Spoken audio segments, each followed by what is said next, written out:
invisible enemy. And he is banking on the fact that you will forget that he is there. He so wants to disguise himself behind the tangible, physical problems of your life that you will forget he's often the one that is influencing some of the most difficult circumstances, not only in our nation, but in our own homes. That there is always something you cannot see controlling what you can. The enemy is scheming against you. Somebody say scheme. Listen, if I find out that somebody has done me wrong, I mean, I'm upset, but I can get over that. But if I find out somebody has been planning to do me wrong, now that's a whole nother story. I find out you've been scheming against me, meaning you've been sitting back studying my tendencies and my patterns. You've been watching for where I come and what I go, and you've been trying to take advantage of what the weaknesses of my flesh are. You've been looking into my personality to figure out what would be the best way to throw me off course. When I find out that not only have you been studying me, but you've been studying my husband, trying to look into his history so that you can figure out, given my history and his history, the best way to make explosions of anger happen in our family. When I find out you've been trying to explore his weaknesses so that you can tempt him away from his heart and his emotions being at home with me. When I find out that not only have you been studying me and my man, but you've been also looking into my 3 boys, these little men that the Lord has given me to raise in the fear of God, and you've been trying to figure out the best way to thwart them from reaching the destiny that God has assigned to them.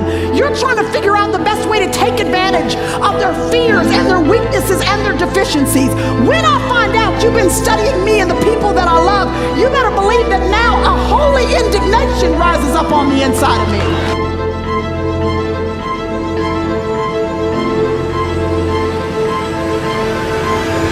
I'm not just going to stand back and let you run roughshod over my family.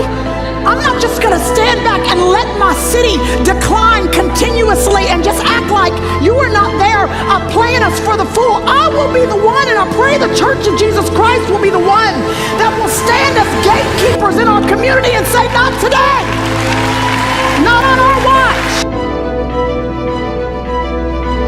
And so if it's a war the enemy wants, it's a war he will have. Not by our strength and not in our power, but by the power of God's own Spirit. The victory is already won, and we have the privilege to claim that victory and experience it as a regular part of our lives. So would you know, everything that has happened this week, y'all, all the devastation and all the tears that have been cried, all the lives that have been lost, underneath it all, it's not about officers and it's not about racial division. There is an enemy trying to stir up trouble. And if we turn our attention on each other, instead of pulling back the curtain and say, we got our eyes on you, and we're coming after you with weapons that work. Prayer is the weapon that God has given his children to wage war in the heavenlies. Church of Jesus Christ, stop whining about the attacks on your life by the prince of darkness and put on the whole armor of God.